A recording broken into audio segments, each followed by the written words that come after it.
All right. Good evening, ladies and gentlemen.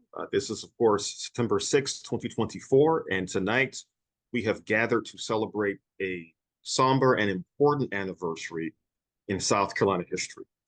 I'm, of course, Dr. Robert Greene II, lead instructor at Modjeska Simkins School, and on behalf of the South Carolina Progressive Network, I welcome you to tonight's special panel discussion of the Honea Path Massacre of 1934, which, of course, ties to a larger labor uprising in 1934 that occurred about 90 years ago this week. I want to first introduce my panelists for this evening. Again, we are looking forward to an exciting panel discussion. First, we have Dr. Mark Nelson from Greenville Technical College, who is a great labor historian in his own right. He has worked extensively on labor activism, labor history right here in South Carolina. We also have Dr. Vernon Burton, who is a professor at Clemson University, who has worked extensively with Jessica Simkins School of Human Rights as well. He has written several books. In fact, we were talking earlier about his book, The Age of Lincoln, which is one of my personal favorites. And he has also lectured extensively with us over the years. And he is also here to talk a bit about the context for the massacre. And also we have Cecil Cahoon, who is working on the SC Progressive Network Education Fund Board of Directors. He has assembled a lot of great information, detailed information about the Honea Path Massacre. And I think this evening we are in for a special treat with these panelists. And I am looking forward to turning the floor over to them as well. And what I'd like to do now is first ask Dr. Nelson to speak a bit about the context of labor activism in early 20th century South Carolina. Dr. Nelson, the floor is yours. Well, thank you, everyone. And I want to thank Cecil for recognizing the 90th anniversary of textile strike and, of course, of the tragedy at Honea Path. I know we don't have time to get into the minutia of what created the strike, but there are just a couple things that I wanted to mention. One is a conversation I had with Frank Beecham a few nights before we did a commemorative event on the 80th anniversary at Greenville Public Library 10 years ago. But first, the historical tidbit. What I try to stray away from the great man theory of history. But there are people who play an outsized role, as we all know, Tom Paine and the Declaration of Independence. And it so happens that the strike of 1934 had such an individual, and that is a man who happened to come from South Carolina, a 25-year-old from, of all places, Beaufort, South Carolina, where a lot of great Americans have come, including Robert Smalls and Brett Bursey, I just found out. His name was Leon Kaiserling, and Leon left Beaufort. He went up to Columbia and studied under Rex Tugwell, who became, of course, important in the Brains Trust with FDR. And then Kaiserling went to Harvard Law, got his degree, went back to Columbia and got a PhD. Fell a little short of that because he didn't finish the last couple chapters of his dissertation, but he was an economist as well as a brilliant lawyer. And when he went to Washington as a 25-year-old to work for only a few weeks for the Agricultural Adjustment Administration, he went to a meeting. And in the meeting, they were going to talk about the centerpiece of the New Deal, which was the National Industrial Recovery Act. And Kaiserling was appalled at the act because it had nothing in it that addressed the rights of workers. Wagner was quite impressed with him and hired him on the spot, and he became Robert Wagner's legislative assistant. He would go on to write the National Industrial Relations Act as well. And he wrote 7A of the National Industrial Recovery Act, which said that, when they write these codes of fair competition, they've got to recognize the right of workers to organize and bargain collectively. They've got to make some concession on maximum hours and wages. And it's I just want to say how electrifying and inspiring this was to the labor movement all across the country, and especially in South Carolina, to get some sense of this.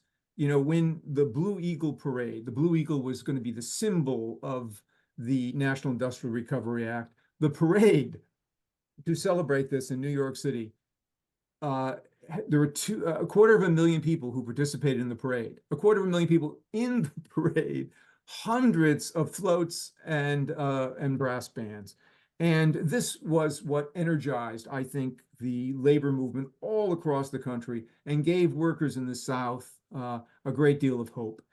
I said 10 years ago, I read, maybe we can get into this when we get to Q&A, that I thought that all in all, the strike of 1934 was somewhat the national industrial equivalent to Pickett's charge. And I regret saying that, bereft of all the mythology that would come with Pickett's charge. I regret saying that because I think that the strike was not doomed to failure. And it's its failure, I think, that had an awful lot to do with memory and the way what happened at Honea Path. And that leads me to just a brief thing I want to read to you that I read to Frank a few nights before we did our presentation. And it really is just a couple of sentences from C.G. Waldrop's wonderful book called Southern Workers and the Search for Community. And in talking about the ultimate failure of the strike, he wrote this: "The scars left by 1934 by the general strike and its complex aftermath proved so deep and enduring precisely because so much more than a textile workers' union had been at stake. While workers at a handful of Southern mills fought on into the 1940s and beyond, most went back to their old lives, shutting doors in their minds and in their souls as they cauterized the wounds left from the hopes and dreams of 1934. And in talking about this painful process of disassociation, Frank said, yes, he said that plays out most significantly in Honea Path. And I mentioned to him, and I know Vernon is interested in talking about this as well, that I admire an historian named Alfred Young, who did a lot of writing about the contest for public memory. And I said to Frank, you know, he talked about willful forgetting. And Frank said, yes, that's what happened, willful forgetting. But I said, you know what, also, Frank, he talked about something called purposeful remembering. And that's what Frank was all about, purposeful remembering. And I know you're going to play later this wonderful clip that we're going to see of that monument to those workers who were killed at Honea Path. And I can't help but think how all of this would have been different if there had been different people in charge of administering this act, if there had been more forcefulness on FDR's part. This strike could have ended differently, and it could have ended with a whole different perception of what unions could do in the American South. And tragically, that did not happen. So maybe later, I don't want to take up too much time. Maybe later, if we have time, we can talk about those failures. But I don't want to take up too much time, so let me just end there. I don't know if that satisfies the. Oh, no, that's wonderful. And could you briefly talk a bit more about Frank Beecham's role in all of this in terms of memorializing what happened Well, you know, 90 years when ago? I moved to South Carolina, actually from California, and I grew up in Connecticut. I lived in New York and lived in California, where unions were very important. And my father got fired from a job trying to start a union. I tried to start a union when I was 20 years old at a plant where I worked in a factory unsuccessfully. And so when I moved here, I was aware of the strike of 1934 and the attitude that people had, that I always had actually as a young man, of kind of contempt for Southern workers, that, you know, they were willing to castigate government for interfering in their lives, government that they had some say in. But when it came to their own jobs, it was, you know, Mr. Boss Man, do with me what you like, right? And so I knew this not to be true. And I thought that the heritage of 1934 should be talked about. So when I moved, I came here just as the 80th anniversary was coming around. And I wanted to know, is anyone going to commemorate anything? And so I called Honea and I talked to the mayor of Honea. He said, "Oh no, we're not doing anything." And somehow I got a hold of Brett Bursey. This is how I met Brett. And Brett introduced me to Frank Beecham. I spoke with Frank. We agreed that we would do something to commemorate the 80th anniversary. And Frank, of course, as you'll, I'm sure, get into, wrote this wonderful book about his own family association and how he knew nothing about this as a young man. And so it's a very important element of this. Absolutely. And we'll talk a bit more about the book a little bit later on in our conversation. Cecil, if you don't mind, would you give the audience a brief rundown of the events that led to this massacre of 1934? Yeah, we think of the massacre as just one event on one morning, but in doing a good deal of research on the media coverage of the event, what I discovered is that that it's a string of events over a few months' time. The massacre itself happened during Labor Day week of 1934. Labor Day itself was the day that about 400,000 textile manufacturing workers in mills across the South and up the Eastern Seaboard went out on strike. And at Honea, a town of about 2,750 people, the Chiquola Manufacturing Company was the largest employer in town. They had 600 employees out of that 2,750 population. And on the day after Labor Day that week, a vote was taken of those 600 employees, and 303 of those employees voted to go out on strike. So a simple majority. They went out on strike. They intended to go out. They announced their plan to go out on strike on the morning of the 6th. And so knowing that his employees were going to go out on strike, Dan Beecham, who was the manager of the mill, also the mayor of Honea, other media sources identify him as a local judge and a deacon in the Methodist church next door to the mill, made special deputies of about 130 men who lived in town, encouraged them to bring their own arms, their own weapons. I've seen sources say anywhere from 118 to 138, so I'm going with 130 of these special deputies. On the morning of the 6th, he located these special deputies in the second floor windows and the first floor doorways. And then, according to his own story, he got there just before the night shift left, located all those deputies in place, and then he went home for breakfast. He walked home to the edge of town, to his address on the edge of town, to have breakfast. He didn't even hear the shooting, he said. Then he walked back to the mill, only to discover that, lo and behold, there had been a huge melee. That was his story. Other people saw him, testified that he was present, that he was, in fact, in one of the doorways, and in fact was armed and participated in the shooting himself. All of the eyewitnesses testified afterwards that he was the one who gave the order. That at 8 o'clock, as the first shift began, all those 300 or so strikers and their friends, their allies, their family members who were on the street, on the sidewalk, or across the street in front of the mill were targets. And some of the witnesses who testified at the coroner's inquest said that that certain persons who were located in the windows and in the doorways, who had personal grudges against certain persons who were striking, targeted them particularly to make sure that that they were wounded. In all, more than 30 individuals were wounded. And when I say that, in fact, I was a little surprised. If more than 100 people are lined up in windows and in doorways with guns, and you're shooting at a crowd of 300 or so folks. Why were only 30 or so wounded? Well, some of these folks who showed up as special deputies were armed with 22 caliber pistols. Some were armed with shotguns shooting buckshot.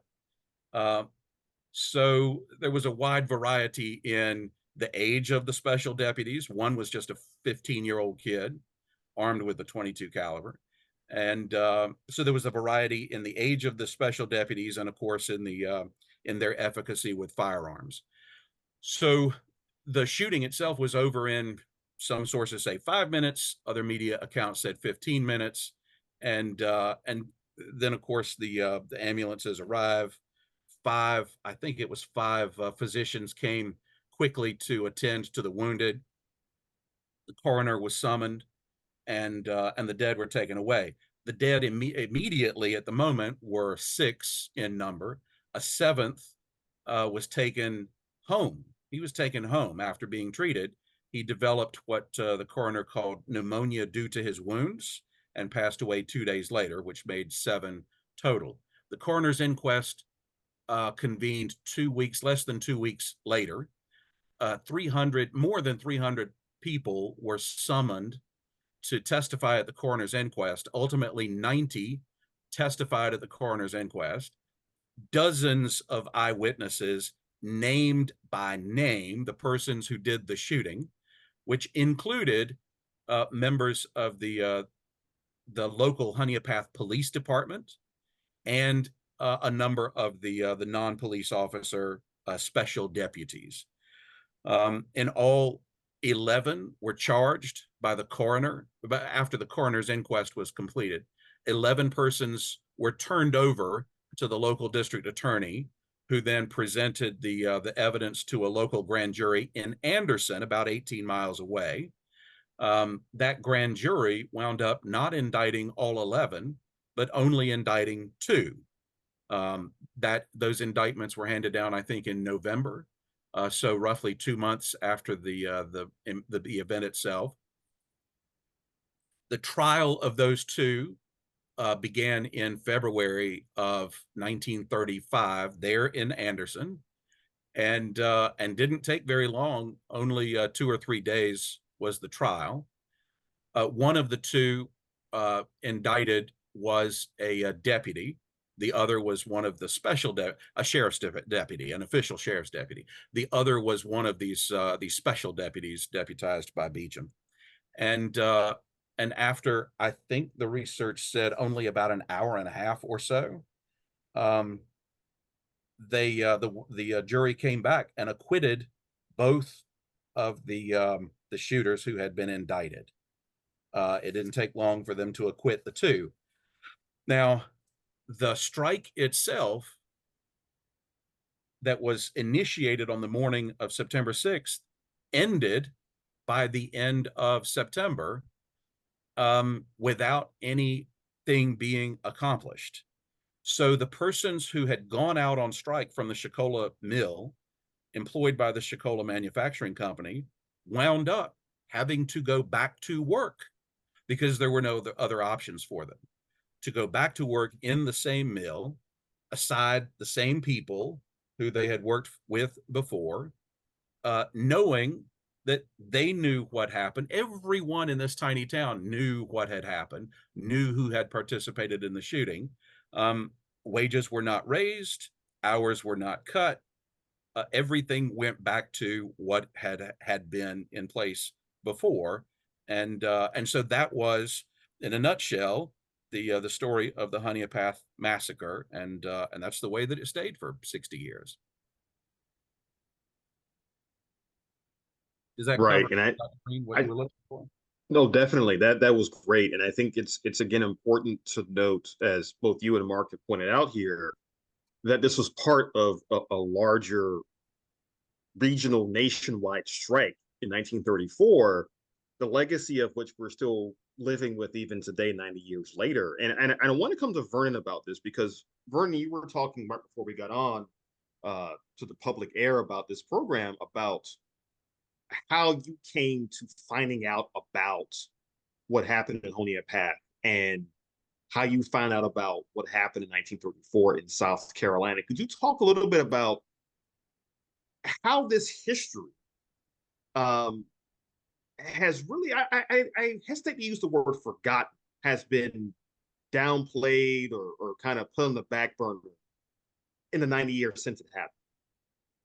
Yeah, I have often remarked that over the years as a historian, particularly doing civil rights work in courts and voting rights, that people do not like to remember unpleasant things. I've given the example and wrote about a woman who was not only on the school board, but had taught about 30 years in Mullins, South Carolina, a white woman.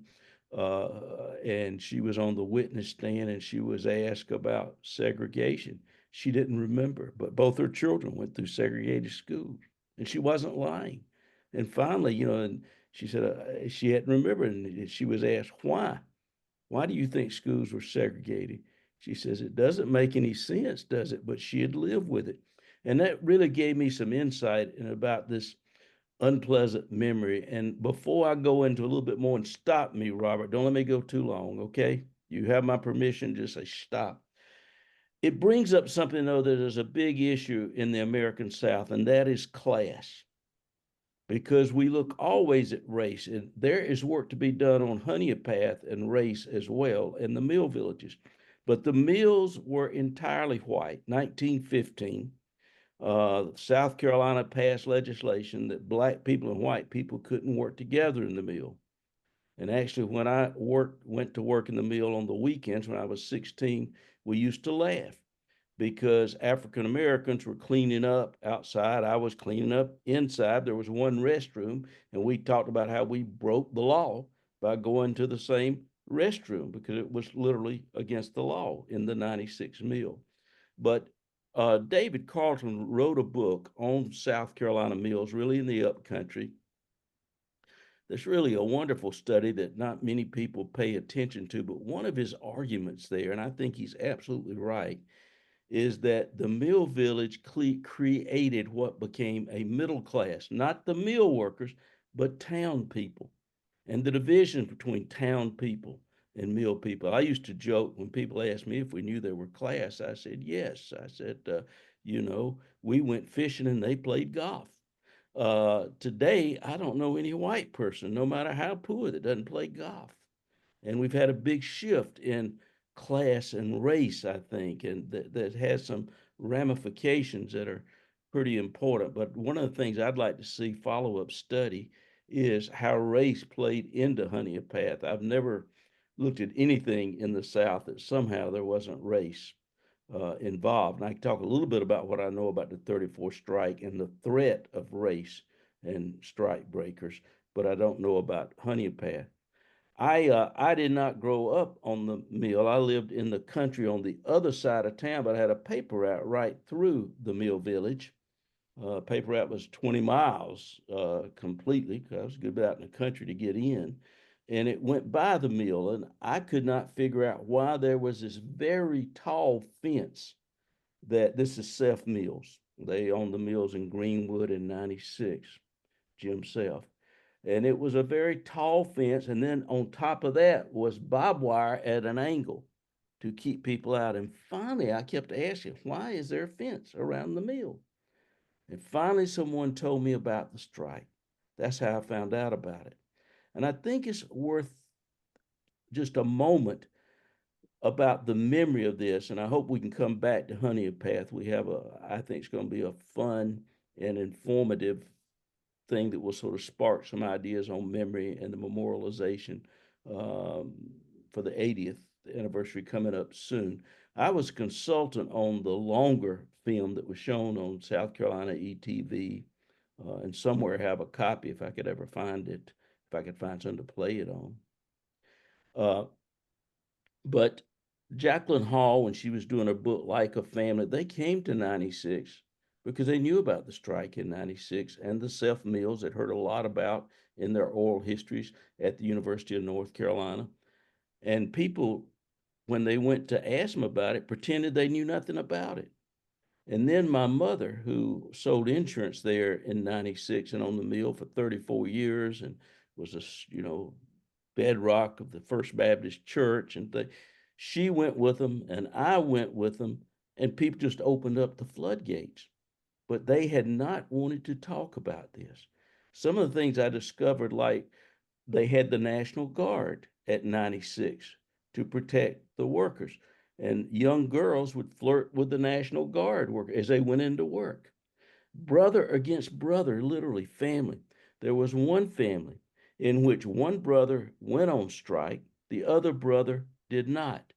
And what happened was the brother who was working sneaked food to the family of his brother who was on strike. The brother who was on strike would go with a group of men and take his brother who did not strike and march him all night long, to punish them for not striking. I mean, these kind of stories are just amazing to me of what was going on. The other quick thing, and this is, again, hopefully we can get back to Honea Path, is, and I think something we have not understood, we think the South was never pro-labor. I think it's much more. If you look at the coast and the longshoremen down in Charleston, long history of it. And this is partly what happened. Partly of it is created. But in Greenwood, 9 miles from 96, the strike was successful. They closed the mills. They were successful. 96 didn't, and I've often, this hypothesis, and I tried to suggest this to several people to compare these two communities, that because it was a railroad center and you had railroad union, both black and white were union members that worked on the railroads. So it was not a thing that people didn't know. But the man who headed the union, who organized the strike, was Mr. Adams in Greenwood. And he was a great union supporter and organizer. And he made that strike successful. His granddaughter married my best friend, who's just retired from Francis Marion University. We grew up together in 96. And this man, who was so pro-union, turned so anti-union. The children were taken away from him because they couldn't feed him. He could not feed no one would hire him. No one. He couldn't get a job to support his family. Relatives and others had to take the children away. I mean, I talked to his daughters. They couldn't clothes, no shoes. It was that bad. Finally, Abney Mills, Mr. Abney, he went to him and begged him. He said, if you'll promise to not support the union. And he became one of the people who had sort of created the memory that the union would not stick by you, that they had closed the mills, but then they weren't supported. And I think, to me, that's part of the story that hasn't been told. That's the way that the people, not all, but a lot of the people who believed in the union felt that they had not been supported at the end. Of course, I think the union wasn't used to dealing with the kind of Honea Path or the paternalism of the Sept, for that matter, or the sort of murder. And one other thing, Robert, and then I will shut up, okay? There's a lot more I'd like to say, but you mentioned this.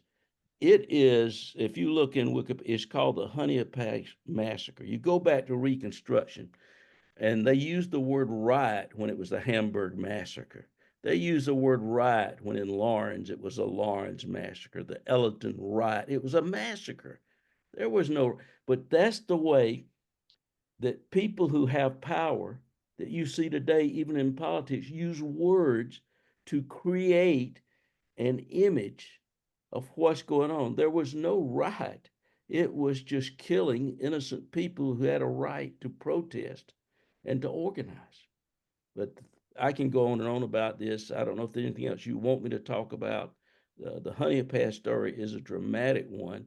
And I think we're only just rolling back the now. With all this been done, we're still just learning about it. And people still do not know about it. It's like the Orangeburg Massacre. We don't like to remember these things. It's like my mother said, if you sweep your dirt under the rug, you're going to trip over it unless we deal with it and try to understand it from both sides. I really admire Frank Beecham. It was his grandfather who is probably most responsible from all the historical record we can tell for the killings of these people and this massacre. And yet he was eager to get at the truth. And I still believe that evidence and the truth is the only thing that will make us free and maybe save this country and democracy. Thank you so much for that, Vernon. I think your point is spot on there, especially when we consider how much has happened in Southern history, history of South Carolina, American history in general, in terms of events that we prefer not to talk about, or events that we prefer to simply forget. And I have been astounded by how many of these events we've discussed in programming over the years for the Progressive Network. You mentioned the Orangeburg Massacre several times. I still, and full disclosure, I'm also a professor of history at Claflin University in Orangeburg. And every year when I teach the Orangeburg Massacre to students, many of whom are from South Carolina, most of them are unaware of the massacre until I tell them about it when they get to college. So I think there's a lot of work that we have to do. And I think Honea Path is another example of this. And I'd like to briefly go back to Cecil and Mark about the aftermath of the massacre in Honea Path itself. Could you talk a bit about what the immediate aftermath was like, number one, and also zooming out for a second, how this impacted the labor movement in South Carolina in the late 1930s? Vern mentioned a specific person who had, but when you look at it, to build on that, the estimate is that 70,000 participants in the strike were blacklisted. So take what happened, what Vern was talking about, that one individual, and multiply that times 70,000. And the feeling was that the union, and I think this was the tragic aspect of this, because when the strike ended, the union proclaimed it a great victory, and this was just a massive mistake. And when people lost everything, the courage, and this is something that I just, the courage it took to participate in this. I mean, it's one thing to lose your job in 1934. It's another thing to not just lose your job, but to be kicked out of your home in one fell swoop. It just took tremendous courage. And there was this sense that the union had just completely abandoned them. But I think what really happened is that from the very beginning, they had been abandoned, even before the strike began, because everyone knew John Clarence Taylor, who was a congressman from South Carolina. He's from Honea Path, actually, as I recall. I'm not sure about that. Vernon might know. But John Clarence Taylor knew what was going to happen if they make concessions on, if you get them to make concessions on hours and wages, he knew what they were going to do. They were going to ramp up what was called the stretch out. And he used to mention that when he was a weaver, he would work 20 or 30 looms, and now guys were working 120 looms. And when people said, well, it's because of the machinery is updated and everything, he said, look, the bottom line is that when I was a weaver, I went home tired. Now you go home and you cannot move when you get home, right? And so this was, it was about human dignity, because it's not that they weren't concerned, wages and hours were very important, of course, but the fundamental heart of that strike was about the stretch out. And that's what they felt would really abandon them, because that not only did that not stop, but it continued, it got worse. But from the very beginning, John Clarence Taylor wanted to write into the law something specific about machine load limitation. And he couldn't even get it in the House bill, but he did get Jimmy Burns, to the junior senator from South Carolina, to put it into the Senate bill. Now, Burns, I was talking to Cecil about it, Burns was called sly and able for a reason, right? So he may have put that into the bill and didn't work for it. And so he could say, I put that in the bill, and maybe even undercut it. I don't know. He has an interesting history, Jimmy Burns, and all this whole thing. But they didn't get it into the bill, and they were abandoned from the very beginning. If it had been in the bill, it could have made a difference. If Hugh Johnson, who was in charge of it all, had not been selected to run this whole thing, it was tragic. Hugh Johnson's great hero was Benito Mussolini. So I'd say more, right? You know, at every step, the strike was sabotaged. When they got written into the code something about load limitation, anyone who complained about it would go to a board. The board was supposed to review these accusations of load limitation and all of that. Well, who was on the board? Who did they select for the board? A guy named Robert Bruer, who was a member of the Taylor Society, which was the Frederick Winslow Taylor Scientific Management, which was the root of the whole problem. He's on the committee. Bennett Gear, who was the president of Furman University, who had been the president of the Judson Mill, he's on the committee, a man who despises labor unions and made that very clear. And the labor representative was not someone from the mill union, or the workers union. It was a guy named George Berry, who was a pressman union guy from Tennessee, who really didn't like the textile workers, and he made that very clear. These are the people who are going to decide, right, the legitimacy of these complaints. And then, when the strike ended, FDR gave this ridiculous thing where he proclaimed, everyone's going to go back to work. There shouldn't be any recriminations. And we all know that didn't happen. So I think the workers thought they were abandoned by the union, but I think they were abandoned much earlier on, and they were abandoned by everybody. And it could have been different, as I mentioned. Sorry, Mark, I didn't mean to interrupt. Oh, no, go ahead, Vernon. I just said, I think people have to understand the South at this time, the Depression, and how people were desperate for jobs. So Yeah. for African Americans, there was nothing. They could not work in the mills. So they were relegated, of course, to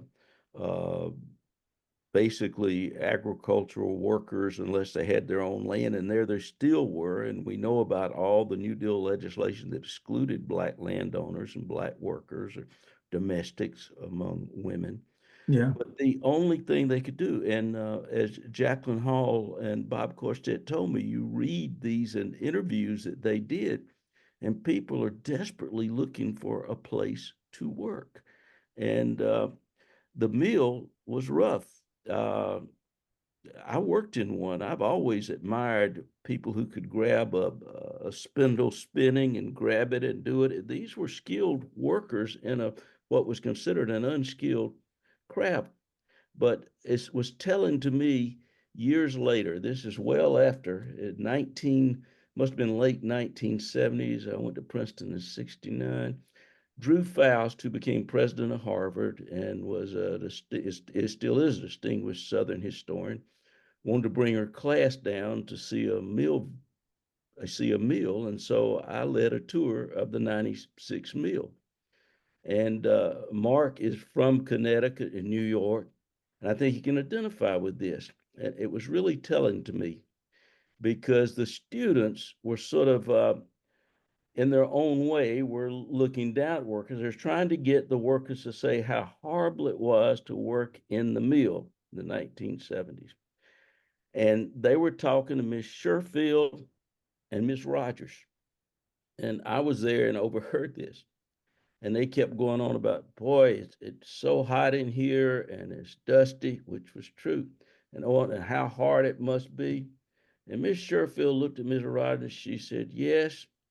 She said, but Francis, it sure beats working out in the sun at 100 degrees and not have a dime at the end of the year where you get a paycheck every week. And we forget that. Right. These workers were looking for dignity. Yeah, They Vern, were not to hard interrupt with that. workers. They came off the farm with hard work. They did a hard work job. And I sort of agree with you, Mark. It was mistimed. It was also maybe unrealistic to expect that the union would be able to, but it was a huge strike. I mean, it was a major strike, and it was Southerners who did it. It was like Mr. Adams, who believed in the union. I teased earlier, Robert, when I said, when I went to work in the mill and looked at the bathroom, which we integrated, and first time I really understood what the word union was or had seen it, it was scribbled on the bathroom wall. And I sure wouldn't want to join anything but do that to your daughters and wife and children that it said it did. But I said, if they'd have called them confederacies of labor, they might have done a little bit better in the South. I'm not sure. Right. But they'd have had to stuck with it. But it needed to be, I think, if we look at this strike, the workers are remarkable for what they did. Think about this. Even after these people at Honea Path were shot, people were still on strike, walking by people with guns. When you talk about courage, that's amazing. They still believed in organization, better conditions, and the union. We won't get into it, but at all, if in fact the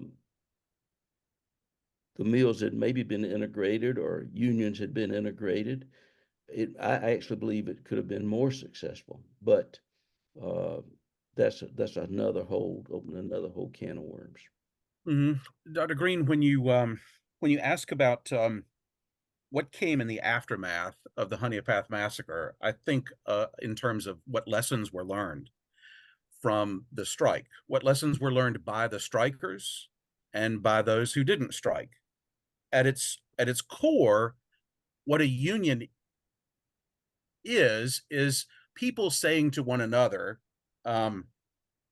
you can and should count on me to help you look out for your best interests, and I can and should count on you to help me look out for mine.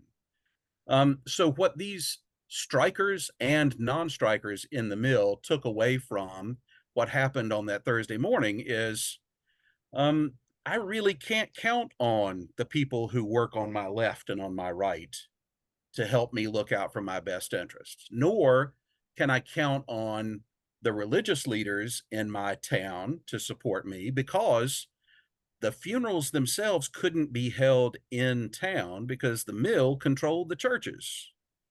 So the funeral had to be held, the funerals for all 7 had to be held on a platform erected specially for the purpose out on the edge of town. 10,000 people came. So the strikers and the non-strikers could see this is a significant instance, but when those 10,000 people leave, I can't count on the people who work with me. I can't count on my religious leaders. I can't count on my civic leaders, because the mayor of the town, the mill manager, was the one who gave the order to shoot at me and my co-workers. I cannot count on the person who owns the mill. A man named Lawrence Hammett owned Chiquola Manufacturing Company at the time, because he's not looking out for me. He's looking out for his bottom line and the profitability of his enterprise. Nor can I count on the persons who are enlisted to serve in the National Guard, because they follow the instructions of my political leaders. And I can't count on my political leaders because the governor at that time, Ibra Blackwood, only dispatched the National Guard to Honea Path after the killings on that same day, not to protect the strikers, but to protect, and this is in the local media coverage of the event, he dispatched them to protect the mill from potential harm. It's about the mill. It's not about the people. It's not about the citizens. So again, when you ask about the aftermath, I go to what lessons were learned by the strikers and by the non-strikers. So I can absolutely understand when Dr. Burton talks about there was a pervasive sense that the mill had let folks down. I absolutely understand how that that point of view took root, and not only took root there in that moment, but took root and lasted for decades. When Still lasts, Cecil. That's right. That's exactly right. When unions, great and small, have engaged in efforts to unionize not just mill workers in textile manufacturing companies, but in all the sectors of the economy in South Carolina and North Carolina, the 2 least unionized states in the country, but across the South, they run into this inherited ideology that the union will let me down in the end. The people to my left and right will let me down. My religious leaders will let me down. My National Guard will let me down. My political leaders will let me down. So what choice have I? And there are records of ministers who stood with the Union and they lost their jobs. Right. I mean, Right, absolutely. By the way, I just wanted to make reference to something. I think Vernon made a very important point that, thank goodness we're at a point now where because historians have been talking about it for years, generational wealth. And when we think of generational wealth, we normally think, of course, of, the National Housing Act, the fact that FHA mortgages were not available to people of color. We think about the apprentice programs and the building trades. But also we should think about mill life, because Vernon made reference to this. We forget how disastrous the 1920s were, not just for mill workers, but even more so for sharecroppers. I mean, my goodness, the price of cotton, I think it was 35 cents a pound in 1919. It fell to 16 cents a pound in 1929. Then it fell to 10 cents. Then it fell to 8 cents. And then in 1933, it fell to under 5 cents a pound.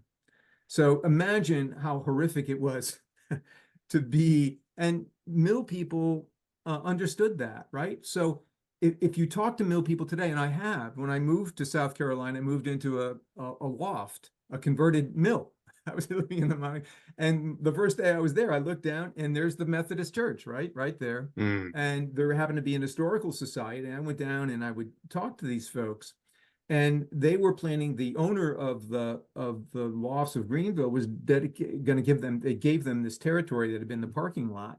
And they were planning a heritage park there in honor of the mills. And when you talk to them, they're very nostalgic about it, right? And in many ways, as hard as it was, the mills allowed some stability in their lives. It allowed their children to go to a school. It really played a role. And you talk to these people whose sons now are doctors and lawyers who grew up on the mill. And this was something, again, denied to African Americans, the opportunity to live in the mill. As hard as it was. And that's something I don't think we should lose sight of. By the way, one thing that's interesting in talking about the inevitability, 10 years ago when I spoke, I compared the greatest success story in American labor, the GM strike of 1937, and I compared that with the great failure of 1934. And one of the crucial elements is who was governor. Frank Murphy was governor of Michigan.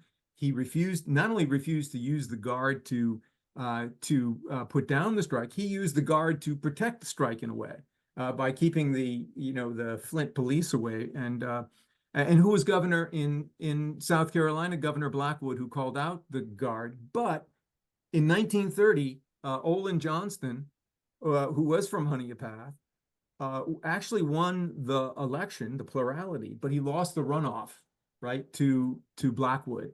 And one can only hope but wonder, how would it played out differently if Johnston had been governor in 1934? I mean, I don't know. But these are the kinds of things that I think are important because, again, I don't want to beat a dead horse here. It was not inevitable that this strike was a failure. And that's, I think, the ultimate tragedy of it all. The other thing about the mill villages that people may not realize, but of course, it was the most segregated place in the South. So except for though mill workers did not make a lot of money, they were able to hire a black domestic or woman to take care of their children and do laundry, things like that. All the mill actually picked up and did the laundry for them. There was a lot of, you hate to use the word, but there was a lot of paternalism, at least of the self mills.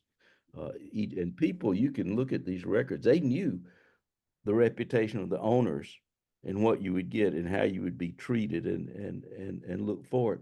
But I think this had a big effect on race relations as well, because when people don't know other people, they tend to project their worst fears and their fantasies upon them. And that's why the mill village was like a little ghetto. I still remember one of the families that came off the mill was on my paper route. They became wealthy. In fact, one of them is now a big USC supporter. I won't embarrass him, and bought the golf course when it was going out of town. 96 of the people could get to it. The other was our dentist. And I took my daughter to the dentist there years ago. He now lives at Hilton Head, but he asked her, he said, "Did your daddy ever tell you about the Chrisleys?" She said, "No, there was a saying on Cyrene Street, if the dogs don't get you, the Chrisleys will." And it was the honest truth. I took 4 loaded water pistols, loaded with ammonia. I could hit a dog in the eye riding as hard as I could on a bike with 100 papers with either hand. But sometimes if they had nothing else to do, the Christians would come out and run after me and bite me as well and things. But they were arranged within the mill. I'm actually getting to a point.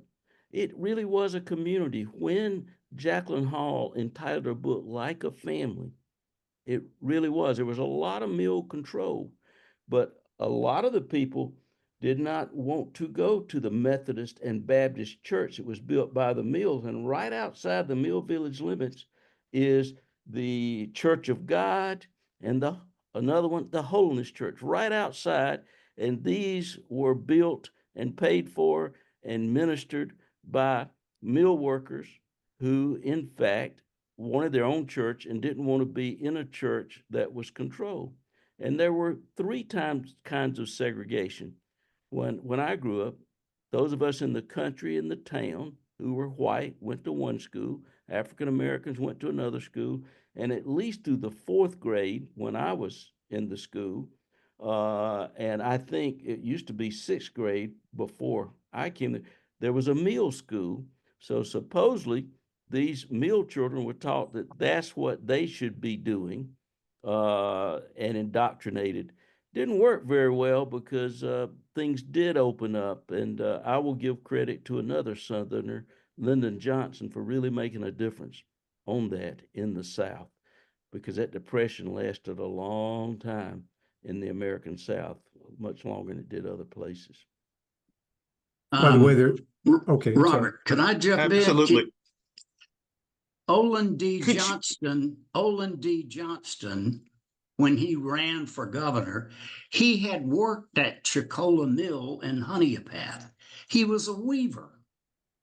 Okay. We've not touched on this, but the whole issue, the power brokers in South Carolina did everything they could to keep blue-collar whites and blacks from joining together politically, because had that happened, they would have taken over the state. And so you had people being brainwashed that labor unions were evil. And if you stay away from unions, we'll keep black people from going in and taking your job. And it was that kind of thing that the overall effect of that was to keep blue-collar whites and blacks in South Carolina and all the southern states apart. Because you look at the black population at that time and the white blue-collar population, it would have been amazing. But the power brokers didn't want it. I'm going to go back to one thing. You were talking about the committee reviewing the stretch out. The deck was stacked by who was sitting there to make the decision. But what the mills did, when the worker came in there, they would question the worker. Well, what's going on? They got me running 100 blooms and I barely could run 50, but they got me running 100. So then the mill representatives would march in, a guy from an engineer from Georgia Tech would come in and say, "I've timed this man and he's capable of running 100 looms. I've got the figures on him." And so the panel would ask this poor ignorant mill worker, he couldn't even read, "Do you have any data that supports your argument?" And the mill worker said, "No, sir, I ain't got no data." This thing has race written into it. This thing has power written into it. And I'm gonna be brief, and I'm gonna get off. Frank Beecham and I were best friends. I talked to him up until his death, and I talked with him about that story. Do you know how he found out about this thing? He never knew. He grew up at his grandmother's knee. His grandfather died a year after the strike. Frank grew up in the Honea path at his grandmother's knee and never knew about this thing. And it wasn't until he got a phone call. He was living in New York at the time. He got a phone call about 10 o'clock one night, and I think it was from Jack Bass. And Jack said, "Frank, are you related to Dan Beecham?" And Frank said, "Yeah, that was my grandfather." And then Jack said, "Well, you know about this documentary about Chiquola Mill and Honey Path?" Frank was in shock. That's how he learned about it. Back to ETV. The head of ETV refused to air that documentary because his father had been head of the South Carolina Textile Association. So that's it. Thank you for bringing this out. My mother-in-law was a mill worker in Ware Shoals, and she told about the National Guard coming up and mounting a machine gun on the top of the mill, pointed right down the street where the mill houses were, just as a threat. Okay, so the politicians were all involved in this thing, but it goes back to race and power politics. Thank you, guys. Keep up Absolutely. the good work. Keep up. Oh, thank you for that. They did the same thing at 96 with the machine gun. Yeah. That's one of the stories that finally came out. No, thank you for that. Well, And getting I to wanna- Jerry's point, Coley Blees. I mean, he built his entire career appealing to, that was the base of his support, right? The mill workers. And so I think Jerry's point is well taken. By the way, one other thing too about the paternalism of the mill, because you know, if you look at it was a double-edged sword, wasn't it, Vern? Because on the one hand, you had the paternalism, but you also, the mills inculcated a sense of, you know, solidarity. In Waldrop's book, he talks about in the mill, you had this cohort of settled people and you had these transient people. Well, the people who were most likely to support the strike were the settled cohort that he talks about. They were the ones who, because this is the thing about welfare capitalism in the 1920s. What they didn't know was that, you know, by having a baseball team and all these things, it really helped build the sense of cohesion, which made the strike as successful as it was to some degree. Yeah, and I All think right. we made it sound like it wasn't successful. I don't know what else the Mm. strikers could have done, Mark. Yeah. I mean, No, they you're right. were successful, but it just, you Right. know, were What- outgunned. One quick story that struck me and I learned about the power of the mill was in the 7th grade. I had a very close friend. He lived on the mill. We sat together in English class. Those days there weren't individual desks, just a table we sat at 96. And he was there one day and the next day he was gone. And his mother was having an affair with a mill worker who was also married. And they picked up both families in one day and moved them to different towns. I mean, they controlled people's lives in a way that is hard for people to imagine today. They weren't fired Absolutely. or anything, but they were moved from 96. I had a friend by me one day and he's gone the next. Absolutely. And I know that people want to get into a Q&A, and I think that's really important. Our original plan was to end at 8:30 this evening. We may have to tack on a few more minutes, or in soccer terms, add some extra time or injury time to allow for a really full and robust Q&A. But what I'd like to do now is have Cecil play a video about remembrance of this event. And Cecil, if you don't mind, could you introduce the video first, and we'll go straight into that. I will do. Judith Helfand was one of the two co-producers of the documentary, The Uprising of 34, that many of you probably have seen. I got in touch with Judith a week ago and told her what we were going to do this evening and invited her. She she said she had family obligations that would probably prevent her participation, but she said, I produced a second short film. It's only 13 minutes long, called Honea Remembers, and it focuses primarily on the memorial, the monument that was established there in Honea, but it also includes Frank Beecham and the work that he did, the research that he did after the documentary was released. So I have that queued up. Judith, in fact, has been texting with me. She said that she hoped to be able to log in and introduce the film for herself, but just as of a few minutes ago, she was still on the train headed to her destination this evening in New York City, and so she wasn't able to log in before the video. She may still try to log in after it, but we'll see. I'm going to share my screen now, Dr. Greene, and I got a midnight Yes. phone call from a friend, a writer, who had seen an early screening of Uprising in Atlanta, and the gist of the conversation was, "Do you have a grandfather named Dan Beecham?" And I said, "Yeah." And he said, "I think you need to see this film." Dan Beecham, the superintendent of Chiquola Mill, was also mayor of Honea. He had everything tied up to where no one could do anything unless the union came in. And he would kill these people before he would let that happen.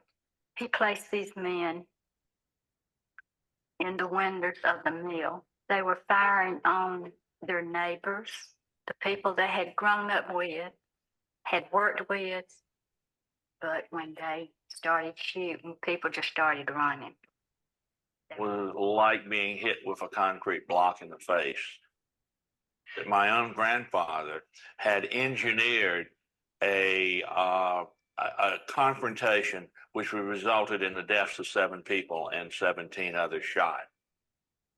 And this film opened up a 60-year secret in the town and a story that continues to this very moment.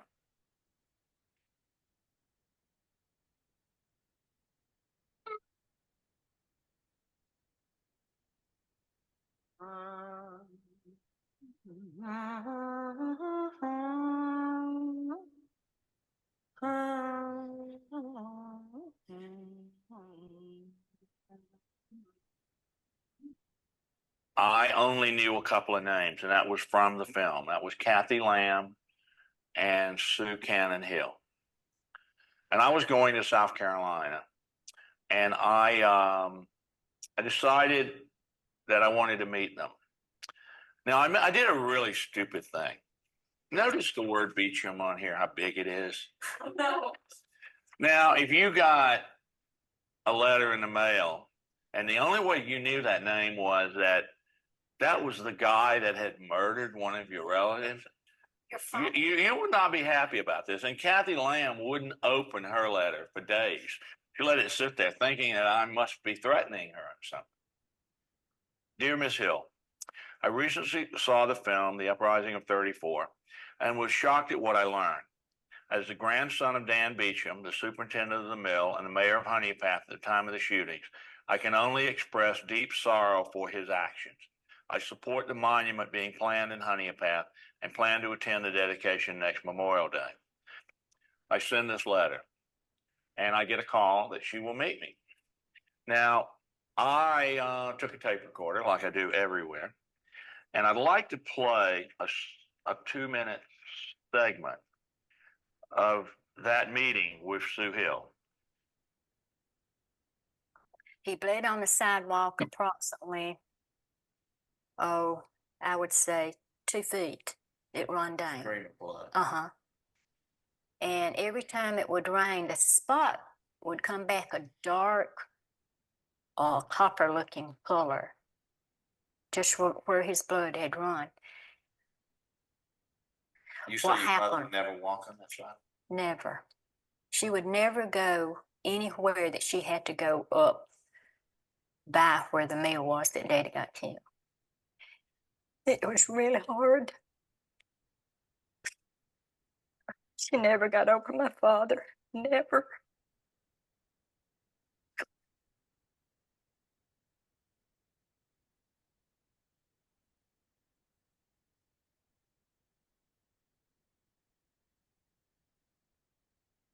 Everything in the South is handed down.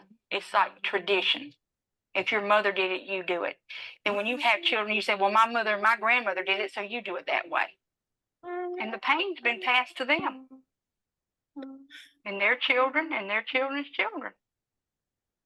And it's time. It's long been overdue. It's time. Kathy Lamb was trying to raise money for a monument to the workers. And it was that Christmas that I met with her, that I gave her the last money, and she had the money. What she didn't have was the town's support. The school board put up obstacles. The town council wouldn't give her permission to some of their city properties, and she was at a standstill. This is a small town that has 2 media outlets, small newspaper and a radio station. Matt does a show in the morning called Matt and Bev's Show, and it's a talk show. And it is probably at that time was the most powerful way that community opinion was formed.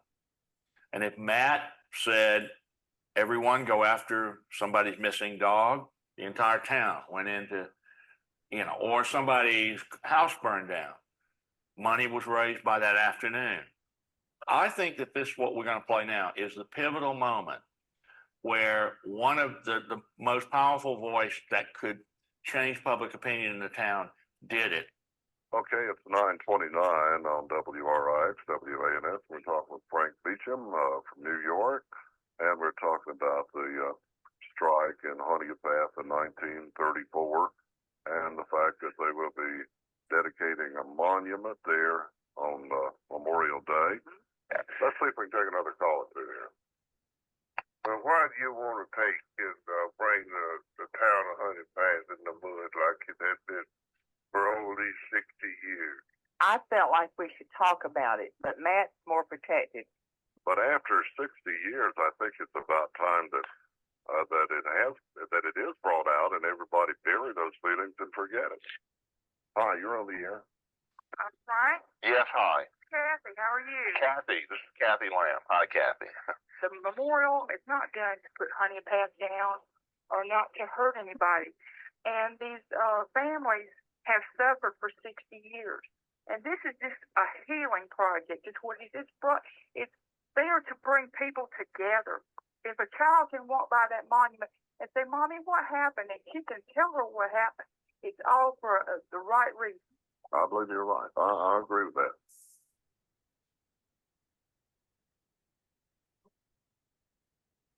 Chris, you got too many to hold on to. That's the problem. Honea Path is to be commended for this effort, this community effort of this memorial. Yeah. I thought if we could get people coming in one side and then coming back around. This needs to be recognized, and you did the work. That's right.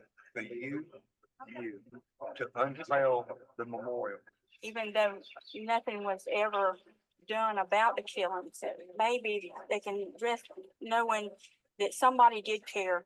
Somebody put up a memorial and somebody recognized that they gave their lives for the working rights of people everywhere. And that they didn't die in vain. I've looked forward to this day for a long time. It's a sad day that we don't give recognition to these people that gave it all. And I feel like it's an honor to be here. I called them and said they were finally going to recognize us. I said, well, we don't have to hide it no more. That was just a horrible thing that happened, and we are talking about it in Honea Path, USA. A rare kind of experience where a town comes together and takes note of the past to this depth and dimension.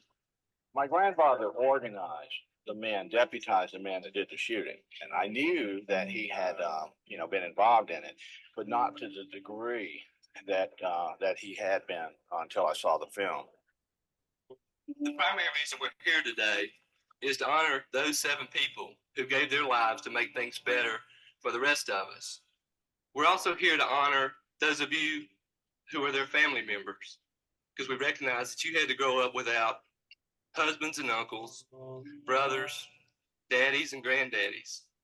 I'm the daughter of Sue at Cannon Hill, who is the daughter of Claude Cannon, who's one of the men who were killed. It's been so long ago, but my husband come running from that mill. I ain't never seen him run the ball field like he run down that hill. My daddy had to run for his life. That's why they were going to kill him. They hung our dogs.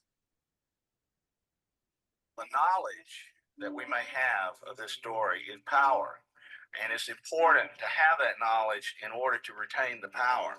I think that we should make this a day of discovery and to begin to recover our lost history, and we should tell it to future generations so that they know what happened. It could still be lost. I think it should go down in the history books, those who got killed and those who got wounded, because everybody that was there was an important person. My father, he thought he was doing the right thing for people.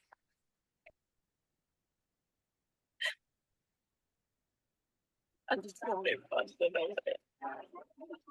With this dedication and what's happened today, let this be a healing for the community.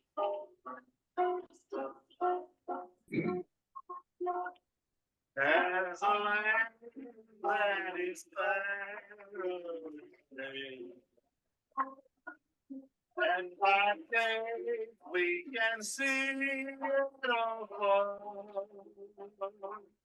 On the Father waits over the way. I really appreciate Kathy and Robert. They've worked so hard on this.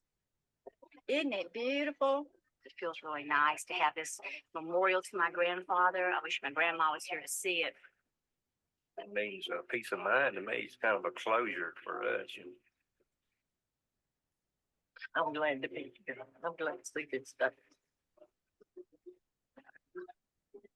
I'm so glad.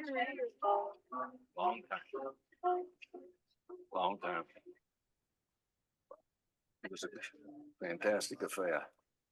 Yeah, real good. Real good. We shall meet on that beautiful shore.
Thank you, Dr. Greene.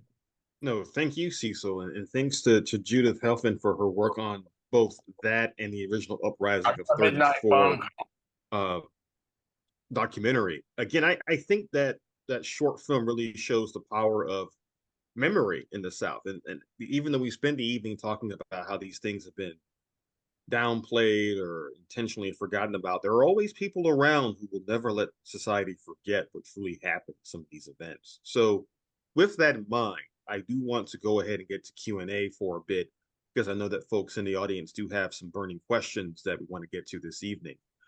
So if you do have a question, please either place it in the chat and I can read it for you, or go ahead and unmute yourself and ask your question. But Paul, please go ahead. You've been waiting for some time now. Thank you. Hello. I've enjoyed this panel very much. I have actually a couple of questions, but one thing in particular is I've never read about any sort of rationale for the deputized posse to have opened fire. Was there ever any claim made, any rationale, any excuse given at all, even a false claim of a protester pointing a gun at someone? Or I just wonder, was there ever any rationale, or does it seem to have been completely arbitrary? They ran out of law enforcement. The National Guard was scattered across the state for all of that. I'm sorry, I didn't mean to step on somebody with that, but It's all right. they didn't have enough law enforcement, and that was a way that they could come up with that. At least that's what they said. Paul, the act that apparently started the shooting was, if you can picture inside the mill, the first shift workers have arrived or are arriving. The overnight shift workers have left or are leaving. So there's some traffic going in and out of the doors on the first floor of the building. The strikers are on the sidewalk, the street, and across the street from the mill. In fact, there are reports from the coroner's inquest testimony, and the trial testimony says that the strikers were singing "We Shall Overcome" and other sorts of songs outside. But in at least one instance, one of the strikers got into a physical fight with one of the non-strikers who was on his way into the building. And that physical altercation between two people who knew one another, and the striker wanted the non-striker to come out and be on strike with him, and the non-striker didn't want it to come out. I don't know the names of these individuals, but that seems to have been the thing that started the shooting, in order to protect, let's say, the non-striker as he was trying to get to work that morning. There were numerous witnesses at both the coroner's inquest and the jury trial that testified that they heard a whistle sound just before the top of the hour, just before the shooting began. And that was interpreted by some of the strikers as the signal to start shooting. But of course, without videotape and audio tape of the event itself, couldn't be proved that a whistle had been blown, or that the shooting began only because of this physical altercation between two people. Thank you very much for that. And just another quick question, if I could, and I know this may be kind of speculative, but I do think it's fascinating that we have the lowest union membership of any state in the nation at 2.3%, the absolute rock bottom. And I just wonder if historians believe that this incident delivered a severe blow to any sort of labor movement in South Carolina, or if it's just reflective of a weak labor movement anyway, and maybe its impact wasn't significant. I guess I'm just wondering about the significance of the impact. Dr. Nelson and Dr. Burton and Dr. Greene might have their own to that, but my response is that it is one of several instances.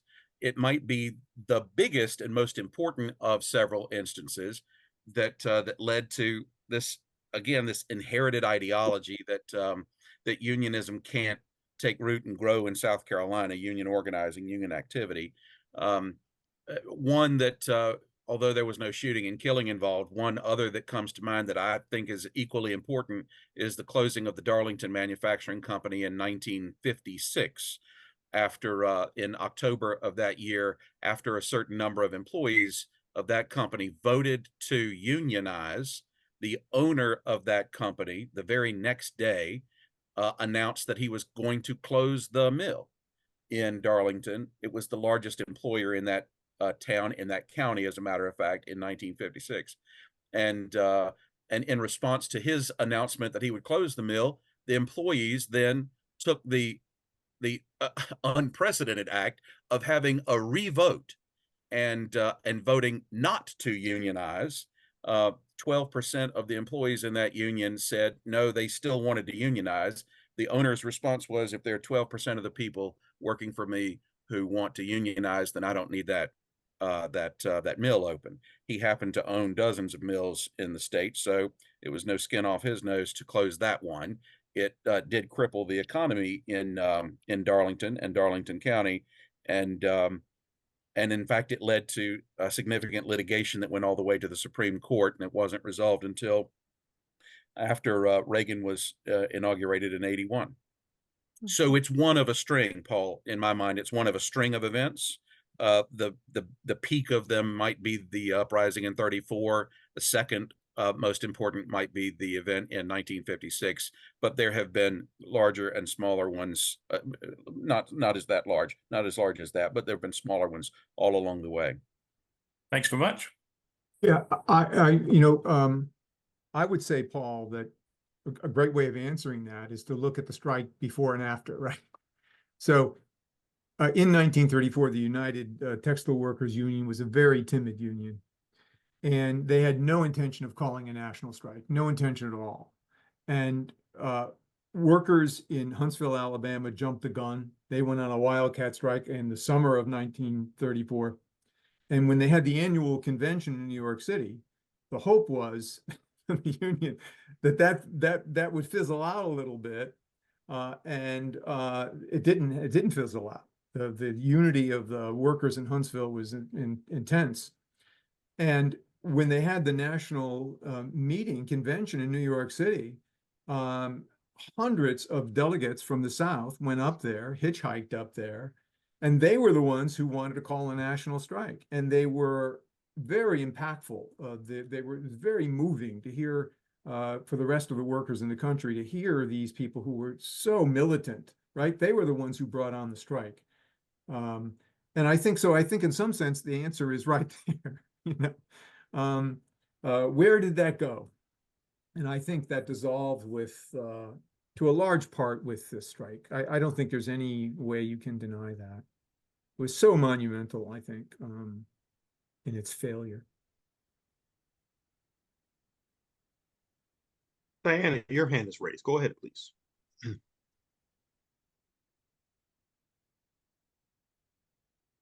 And unmute yourself, please, Diana. You're still muted. Thank you so much. I'm trying to ask my question in the way I need to ask it. I'm from Mississippi, so this is my first time actually hearing this story. But then, of course, I've heard this story in other ways throughout the South and in the history of the labor movement. And somehow during the presidential election year, I always learn something different about South Carolina for some reason. But so my question, and I want to ask this, I'm thinking about the courage of the strikers and the history of the strikers and the various people being killed, the victims, and then on the other hand, I'm not sure if the word would be I'm not sure what the word would be, but I'm thinking about the recommendation of the museum, of the mill being a museum, right? And I'm wondering how much resistance there was to what the city did in the end, right? Rather than actually work towards making it a museum. And I'm thinking about the many people who were in the audience, even though a lot of those people were older when the film was done. But I guess I'm just asking, was there resistance to what the city did? And in many ways, to look at what the city did, even though I don't know all of the facts, it's almost like where I think Mark asked the question or said something about where does that go? And I'm saying, so where did all of this go? That the city, what happened with the decision around the city? were there committees, were there folks who resisted the decision that they made?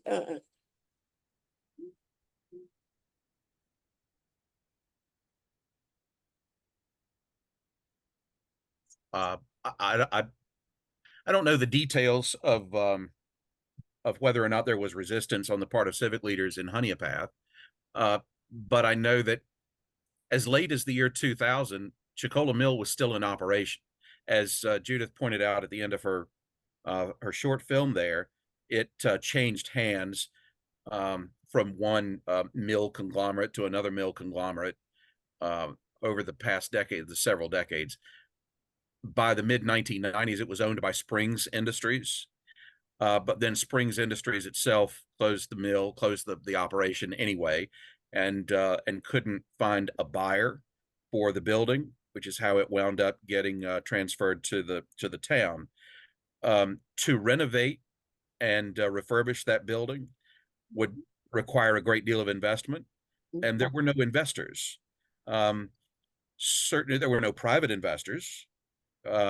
Who I'm just thinking who would be the natural population of folks who would invest in creating a textile heritage museum in Honea, South Carolina. Surely it would not be mill owners. And who else would invest in such an enterprise expecting a profit from it? I can't think of anybody who would. Certainly the state of South Carolina would not invest in such a project as that, because the state of South Carolina has, for lack of a better word, been an accomplice in both keeping the working class suppressed and in keeping this entire story a secret for as long as it has been secret. There are some current plans for the site. Are you aware of that? I could update you on that. Please do. Please do. All I knew was that it had been completely demolished. Well, thanks to the bipartisan infrastructure plan, the city was able to obtain a grant for $2.6 million and another $1 million from the state in order to clean up the site and redevelop it in some way. It's not certain what will be done at the site, but a survey of Honea residents found that among the top ideas after it's been restored would be a coffee shop, a sports bar, a steakhouse. and this is readily available. This was in a press release, so not so long ago. That's amazing. Paul, one of the things I'm finding out over decades of watching suppression is that there's now money to be made in heritage tourism. In South Carolina, people should go to the National Civil Rights Trail. It's sponsored by the National Park Service. And South Carolina is the least present. And I tracked it down and talked to the webmaster, and he said it depends on the State Park Service to give us stuff. Well, the State Park Service is a creation of the state legislature that doesn't want to talk about this stuff. But we're now seeing money talking. Federal dollars. I'm sorry, I'm cynical, but I'll stay with that. Thanks. Red cynical? No way. All right, Irene, I see your hand is raised as well. Yes. What they're doing with that mill now, a developer also got involved with it, and they are turning it into an assisted living. And what they're doing with a heritage museum for textiles is they're trying in Greenville it's underway to set up a textile heritage museum there. Irene, you're talking about the actual doing something in the remains of the building at the Chiquola Mill? Yeah, there was an earthquake that tore down what they didn't demolish. This earthquake did, and then they completely cleared it out. And what has finally been decided, from the last thing that I heard, and this I'd heard on a television show where they were interviewing the mayor of Honea and some people there, that it's going to become an assisted living.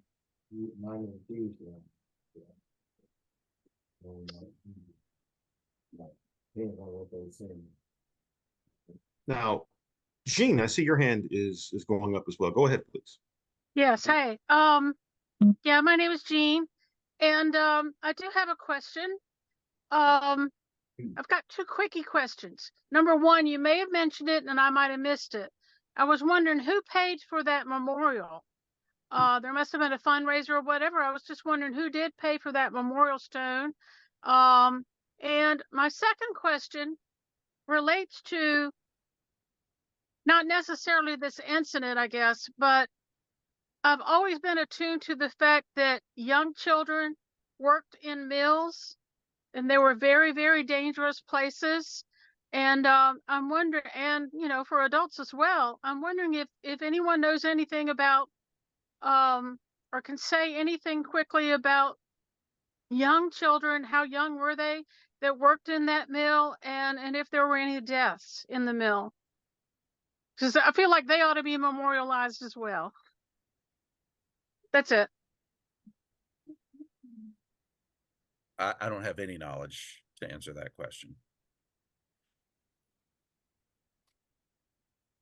Jim, we do know that there were children even below teen level working in the mills. So one of the things I've learned from Cecil's research, there were 200 operating mills in South Carolina in 1934, and 65 or so went on strike, and others closed down by management.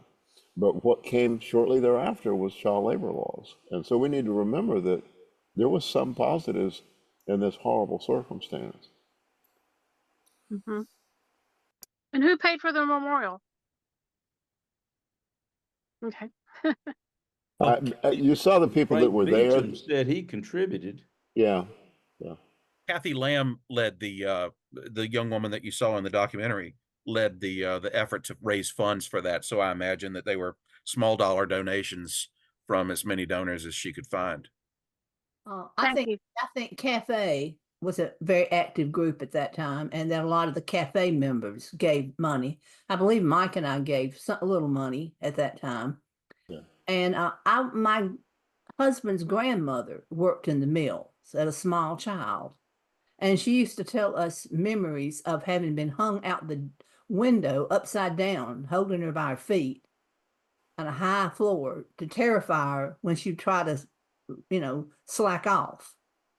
Wow. And put her back to work that way. I think she was about 6 years old. Wow. Wow. By the way, the Cotton Textile Institute patted themselves on the back because they said, well, we'll be happy to get rid of child labor. But of course, they were doing that anyway because of the nature of the changes in the technology. So they were getting rid of child labor anyway. And so that's the one thing that was achieved in other parts of the country, though, because that was part of the National Industrial Recovery Act. One of the great things about it that was a success. All right, we have time for a couple more questions. Does anyone else have a question? These are some excellent questions so far.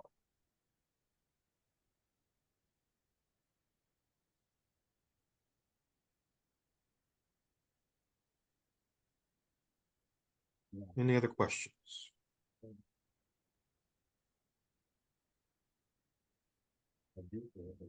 Dr. Greene, if I might put in a Sure, plug please. For the essay that was posted this week at the Progressive Network's website that goes into detail from the research that I did. I pulled together dozens of media clips that were published by newspapers across South Carolina in the immediate aftermath, and drafted some data that was posted this week on the Progressive Network's website. And then, if I might add one more note, Mr. Pate referred to this earlier. In the mid-1990s, there was some controversy over whether or not South Carolina ETV would air the Uprising of 34 when the public television networks in every other state in America aired it at the same time. ETV did not and would not for the 3 years until Henry Colvin retired. who was then the executive director of ETV and was replaced, and the new executive director then aired it. But it hasn't been aired since then. And just this week, I had a brief chat with the current head of ETV, who said that according to her awareness, she had no, first, she didn't realize that it was the 90th anniversary today, this week. And second, she had no knowledge that ETV intended to air the documentary again. So, so for all good reasons, if everyone who's still on the call would reach out to South Carolina Educational Television and encourage them to air the documentary again, it might serve excellent purposes and pay dividends. Dr. Greene, if I may add to that,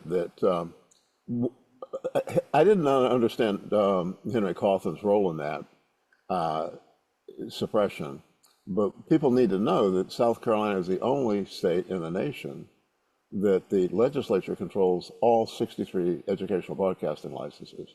And so we have a long history of suppressing things, not just because Henry's daddy was involved in something, but that I also want to mention something very moving to me is that it's written by Dr. David Bly, a great historian.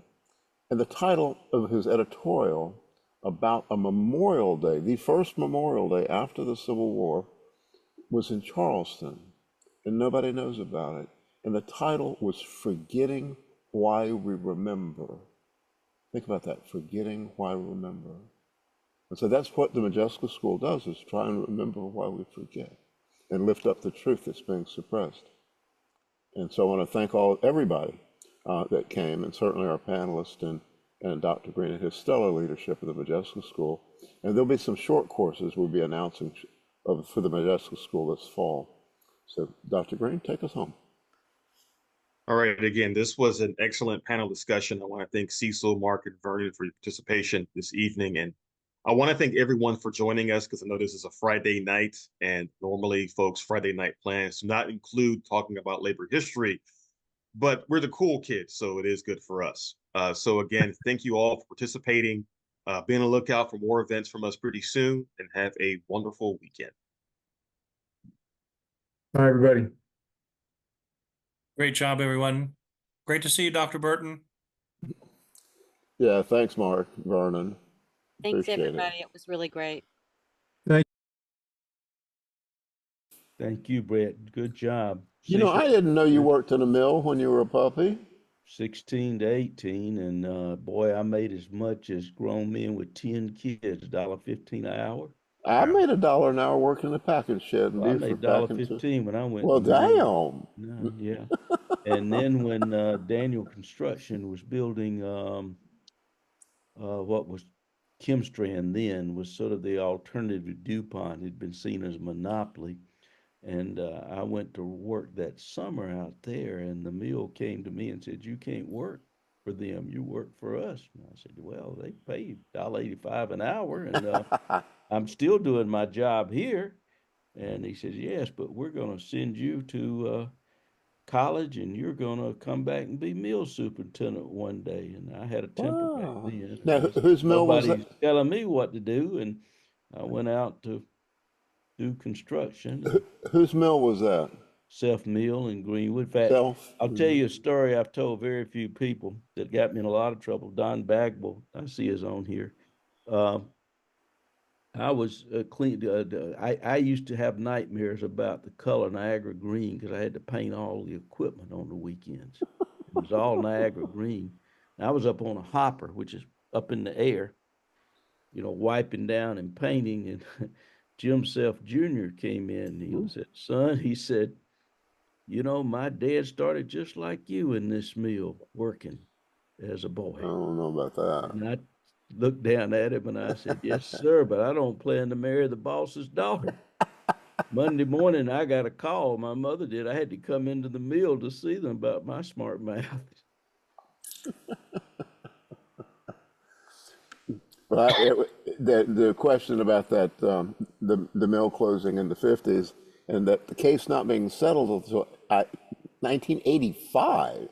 Was it 85? Yeah, and it was after, in fact, more than half the people died. Yeah, And Roger right. Roger Milliken's lawyers just kept stretching it out and stretching it out and stretching it out.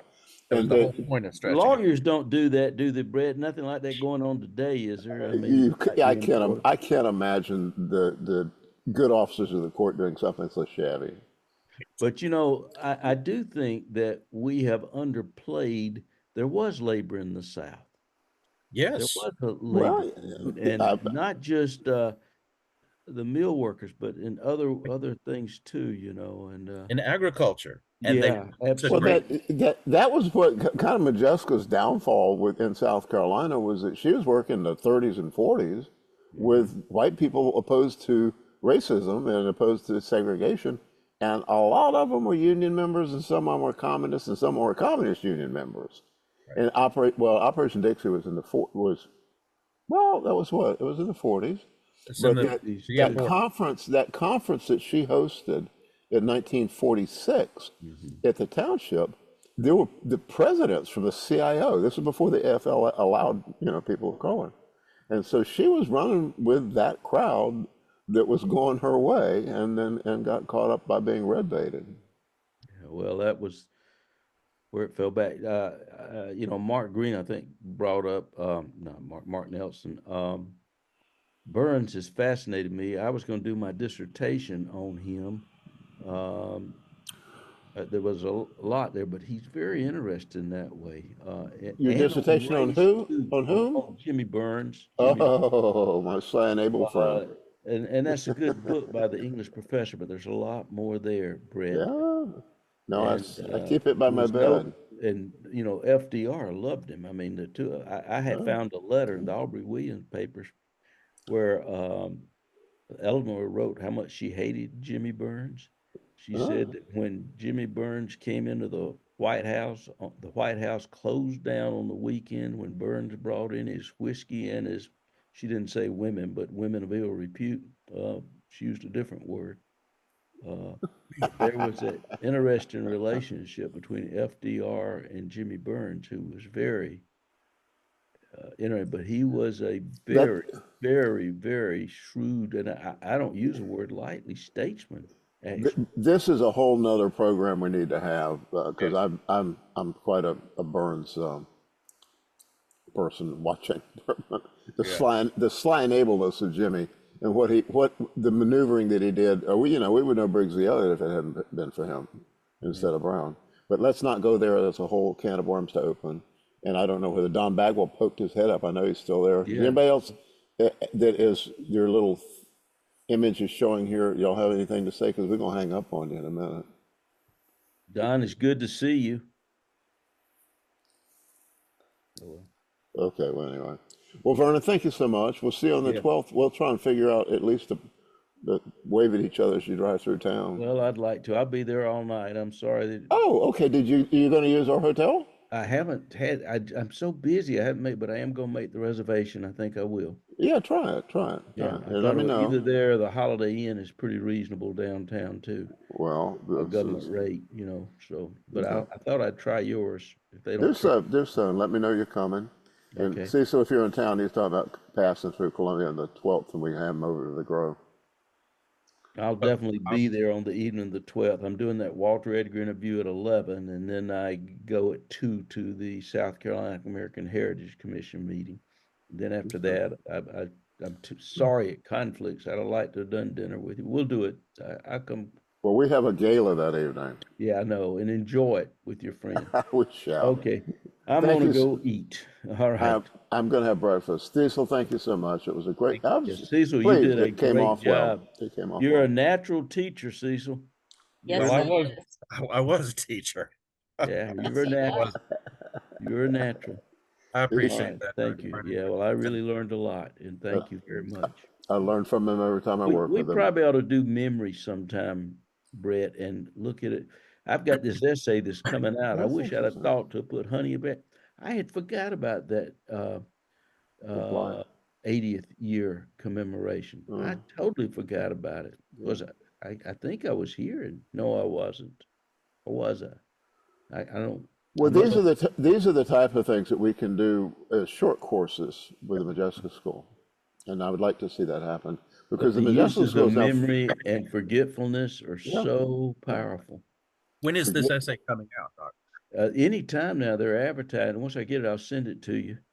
Please do. It was mostly a lost cause and try and do a positive about the kind of things that are coming out now that we're just wrestling with and things. So I don't let me forget. I run like a chicken with his head cut off. Okay. Well, Take care. thanks to you and Becky and Brett too. Thanks, y'all. Yeah, that was great. You guys did a one, and thank you for all the work you do. Don, Really you have a final remark there, Don? I see you.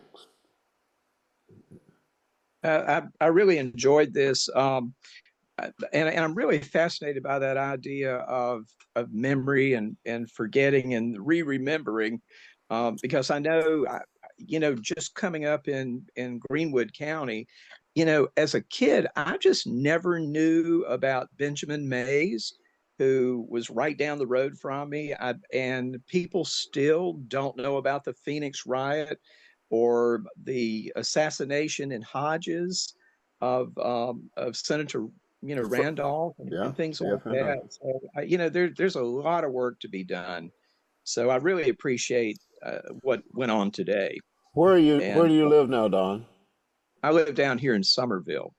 Well, ironically, I'm a dementia consultant, so I have a special interest in memory. So we've got clients here, but the Modjeska School we started with a graduate level course. It's 4 months long, 4 months of Mondays with some Sundays. And Vernon and Cecil are both presenters, and as well as many other really great scholars of Southern history. South Carolina is all South Carolina specific, but we need to seed these things. You should come. It's in spring. It'll run through March through June. But we're adding these short courses because not everybody can afford to take off 4 months and do with this. Yeah. But it's really changing people's lives, and what we need to do is to have a live broadcast around towns where you could host people to come and watch and do it, and it helped build your community in Somerville. So let's stay in touch. Yeah, great. Well, Don, Great. though how strong those cotton mill communities were when we grew up. Exactly. They were amazingly proud, good people. They really were. And some of my ancestors, including my great-great-grandfather, actually worked at Chiquola Mill, and that was another reason how I became interested. But I ran up there when I heard they were tearing down the mill, and I absconded some bricks because I never wanted this story to be forgotten. So I really appreciate what you've done tonight, and I wish there was a bigger remembrance of it today. But there's a lot of work that's ahead. So thank you, historians, for what you're doing, not just on this issue, but by helping us remember things like Reconstruction and some of the civil rights issues of the past and everything too, because there is a lot for all of us if we're going to continue to be good citizens to learn. So thanks a lot for doing this tonight on a Friday night. So. Well, thank you, Don. I appreciate you being here. Becky, turn it off so we can go home now. Okay, thank you, guys. Good night, guys. Hope to see you soon. Thank you. Bye-bye. Appreciate y'all very much.